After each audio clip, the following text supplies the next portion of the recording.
This episode of the EV Resource Podcast is brought to you by Titan Auto and Tire.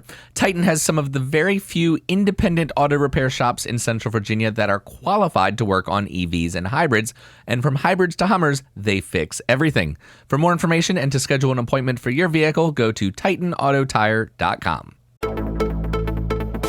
Coming up this week, the problem with EV fires is not how often they happen, but when they happen and how they differ from fires in other vehicles.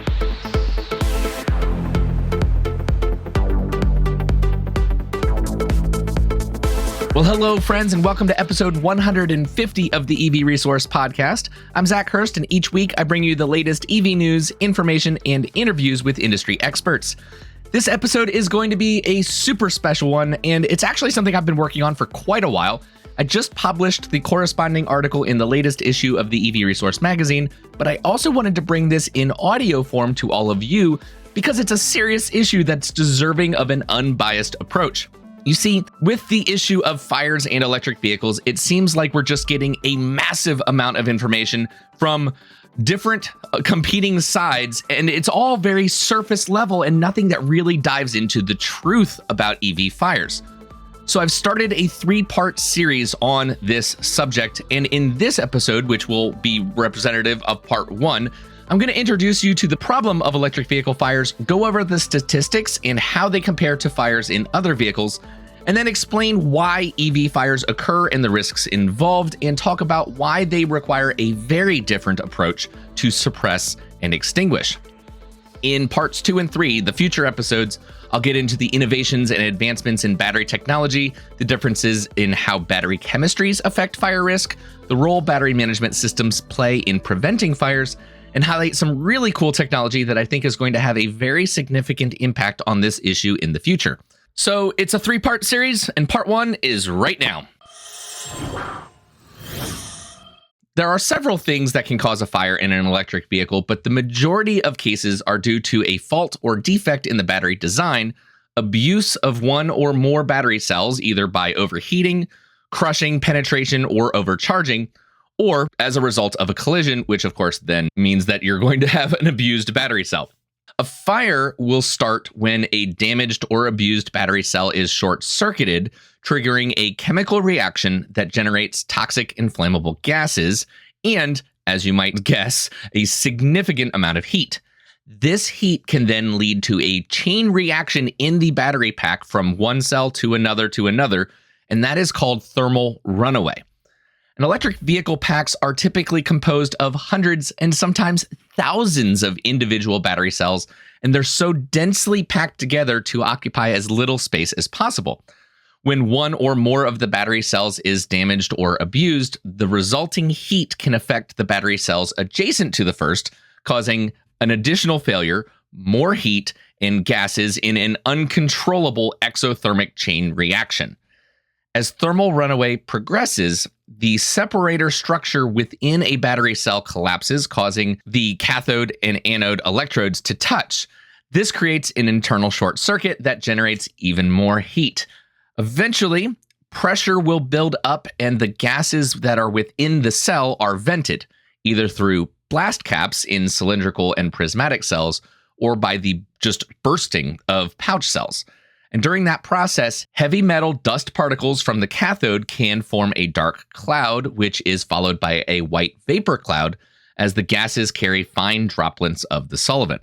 As oxygen mixes with the vapor cloud and heat continues to build, the battery cell may ignite, causing surrounding cells to do the same. In rare cases, the vapor cloud can explode without warning. Luckily, this is really unlikely to occur. Only about 11% of the cases that have been reported to Australian research company EV Fire Safe described a vapor cloud explosion. So that all sounds really bad. And when it happens, of course, it is bad. That is a horrible thing. You don't want this to occur. But how often do EVs actually catch fire compared to other vehicles? Contrary to what the headlines might have you believe, EVs catch fire significantly less than gas-powered vehicles. But even then, in any vehicle, the chance of fire is very infinitesimal. You could be driving a gas-powered car, a diesel-powered car, or an EV. you have about the same chance of dying from drowning, and you are more than twice as likely to be killed as a pedestrian. According to statistics that I found from the NTSB, the National Transportation Safety Board, and EV FireSafe, 1 out of every 1,000 internal combustion engine or ICE vehicles catch fire, where with EVs, it's only 1 out of every 83,333. That is a very significant difference.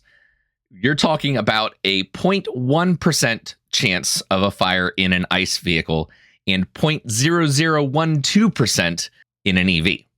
It's also important to note that while fires in electric vehicles are much less common, the biggest risk is when the fires happen. You see, in an ICE vehicle, fires typically will occur during the operation of the vehicle, and that results in the driver having the ability to either pull off to the side of the road or move the vehicle to a safe place. Usually, a vehicle fire with an internal combustion engine vehicle results in very little damage to anything other than that car. The damage to external property or life is much less. With an electric vehicle, though, the fires that do occur are often while the vehicle is parked and charging. And this means that damage and destruction of other nearby vehicles or the physical structure that the car is in, either a garage, next to a house, parking facility, things like that, that kind of damage can occur. And in some cases, owners' houses have been completely destroyed as a result of a fire starting while they were sleeping. So that is one of the most concerning things for me, from my perspective. Like, you don't want to be worried about being hurt or ultimately, losing life while you're asleep. So what makes an EV battery fire different is potentially more dangerous. And there's a couple other reasons for this too. In an internal combustion engine vehicle, fires are usually caused by a few different things. Either an engine that's overheating, a fuel leak, so the gasoline or diesel would drip onto a hot exhaust manifold or something else like that and then catch fire, or with electrical systems. And naturally, EVs don't have to worry about the first two, but EVs are drastically different from internal combustion engine vehicles once a fire is already present. In an ICE vehicle, starving the fire of oxygen will usually extinguish it. However, in an electric vehicle, this method doesn't typically work. And that is because most battery cells already contain everything they need to sustain a fire. You don't need any outside material or oxygen. The cathode of the battery often provides the source of oxygen, and commonly used battery chemicals are extremely flammable, even at room temperature.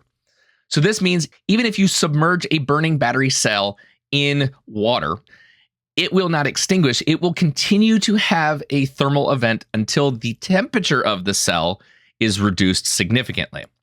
You have to take that energy out of the cell, and it's going to happen one way or the other. But additionally, the location of the battery packs, which are often located under the passenger compartment, that makes accessing the source of the fire very difficult for emergency responders. If a battery cell goes into thermal runaway, this positioning makes it very difficult to direct a stream of water onto the battery pack to cool it down.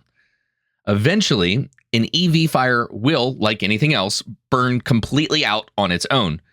In some cases, though, this could take a very long time, and secondary ignition is a risk. And I'll touch more on secondary ignition here in a minute. The most common method that's currently used on EV fires is to apply large amounts of water to the vehicle for an extremely extended period of time. This has the effect of cooling the battery cells and bringing them out of that thermal runaway event. But this method requires emergency responders to spend hours and many tens of thousands of gallons of water to get the fire under control, just so that the scene can be cleared. I've seen some cases that have reported up to 60,000 gallons of water. Like, that is way more than any other type of vehicle fire. Other methods that have been used are to jack up one side of the vehicle to allow better access to the battery pack, and that is not recommended by some manufacturers. And a third common method is to actually submerge the vehicle entirely in a large container of water. All three of these methods are used to cool the battery pack. Once again, there is no way to starve the fire of oxygen. But there is another risk that makes EV fires especially dangerous: secondary ignition, also known as reignition. And this occurs when nearby battery cells that were damaged in the initial incident, or even cells in other modules, go into thermal runaway and ignite after a battery cell has already caught fire and been suppressed. Although the original cell does not typically reignite, other cells can ignite at different times because they have not been cooled down properly, or the damage resulted in a short circuit that didn't have an immediate effect. Or sometimes if you have a vehicle that is being towed to a different location, in the movement of that vehicle, you can have the battery pack shift and things can move, and what might not have been an originally short-circuiting cell can actually become short-circuited later on down the road. And this can happen without warning, and in some reports have happened more than 2 months after the initial event. So naturally, this can pose a very significant risk if proper precautions are not taken to protect surrounding property. According to some fire agencies around the world, the best practice for an EV fire is just to allow the traction battery to completely burn out while protecting the surroundings. However, because this takes many, many hours, this might not be practical in all situations, especially in cities and towns where road closures and long firefighting operations just might not be feasible. In these cases, monitoring the battery for a period of time, like 15 to 30 minutes is what I've seen as recommended, using thermal imaging cameras and listening for audible signs of thermal runaway, such as popping or hissing of battery cells, that is suggested to do before clearing the vehicle for towing. So to wrap up part 1 here, and I know I threw a lot at you, so if you have any questions, definitely reach out. But to kind of summarize this first introduction, EV fires are extremely rare. They occur much less frequently than fires with internal combustion engines, but they are very different. So when they happen, they can be more dangerous, but then also when they happen, they require different methods for suppression and responding to that incident. And there's still room for improvement and innovation to make EV batteries safer. As I mentioned at the very beginning, in the upcoming articles in this series, I'm going to explore various topics such as making safe EV batteries, the role of battery management systems in preventing fires from happening to begin with, how battery state of charge affects fire risks, and it does, and that was something I didn't realize before I started doing all the research for this. And then there are so many different technologies that are being designed and implemented to reduce the risk of battery fires. So I'm going to discuss fireproof EV battery pack designs and what we can expect in the future. So that kind of wraps it for this first part, but definitely stay tuned for more information on how the industry is working to make EVs even safer. Hey guys, it's Matt Clausen, your host of the All Automotive Podcast. I've been in the automotive industry for over 30 years. I've owned my own repair shop for the last 15 years. I was going to write a book, but I started this podcast instead. So come join me for my take on vehicle extended service contracts or what to look for when purchasing a used vehicle. Like and subscribe to the All Automotive Podcast. We're on Apple Podcasts, Spotify, or wherever you're listening now.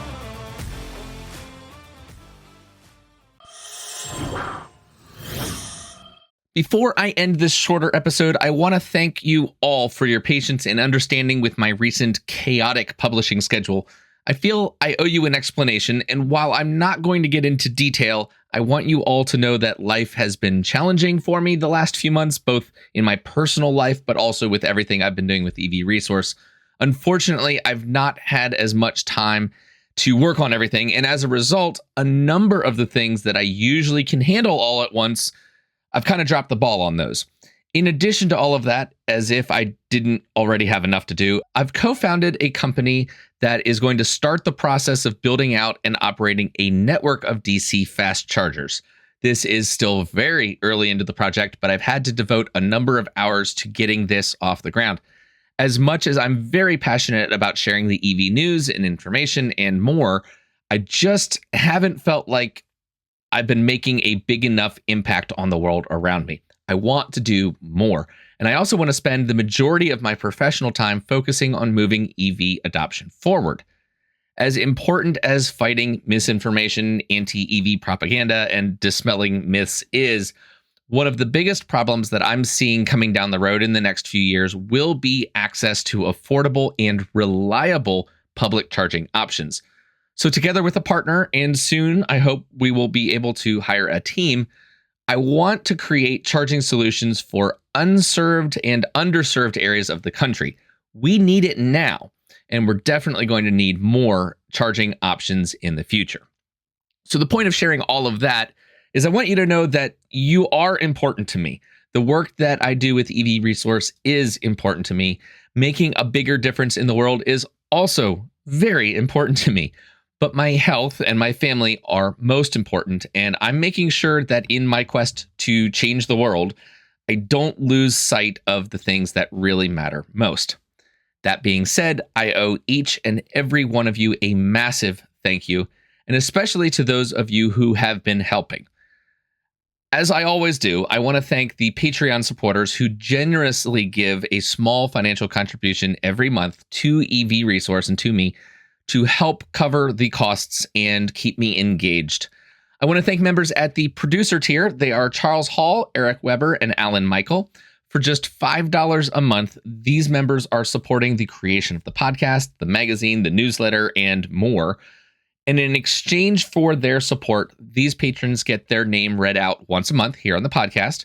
They receive ad-free podcast episodes on Patreon and are invited to the monthly Zoom hangout, which, as I've mentioned before, I call the EV Resource Water Cooler Chat. At the executive producer tier, the next one up, members have their name read out every podcast episode instead of once a month, and they also get an EV Resource branded mug. So thank you to Christopher Lawrence, who currently is the only person at this $10 a month tier. And I'm sure Chris is getting quite lonely. So anybody else want to join him, feel free. At the top tiers, I have created the director tier. As the name suggests, these fine patrons can help influence the content of the podcast and much more. Members of this tier also receive all of the benefits of the lower tiers, but I've decided to give them a t-shirt, a Keep Calm and Drive Electric EV Resource t-shirt. And I'm working on a better t-shirt design, but as I mentioned, time is super limited, and this hasn't really been on the top of the list. It's on there, it's just not the highest priority. The gracious patrons at this director tier are Rajiv Narayan and Andy Cooper. So I really can't say thank you enough to everybody. And even if you don't support me on Patreon, I want to thank you for listening and engaging with the podcast anyway. Really, that is what drives me forward, is the sense of community and feeling like we're all in this together. So thank you so much. Lastly, before I end, I want to remind you of the weekly newsletter and bi-monthly digital magazine. You can subscribe to both just with your email. So if you like to read your EV content as well as listening to the podcast, then go ahead and click on the link in the show notes for access to those. Subscribing is 100% free, and it will always be 100% free. And that's largely because of the support of the Patreon members, advertising partners, and the affiliate connections that I've made. And to the last part there, I will absolutely always keep the content free for the podcast, the magazine, everything else. I don't ever want money to become a barrier to the information that I share. But in return, I ask that you support those who support me in the EV Resource. Check out the deals page on the EV Resource website, and you can see a full listing of the affiliate connections as well as deals, coupon codes, and other things that could save you some money. I also have a shop section on the webpage where I showcase a variety of products that I've found on Amazon that I truly believe are there to add value to you.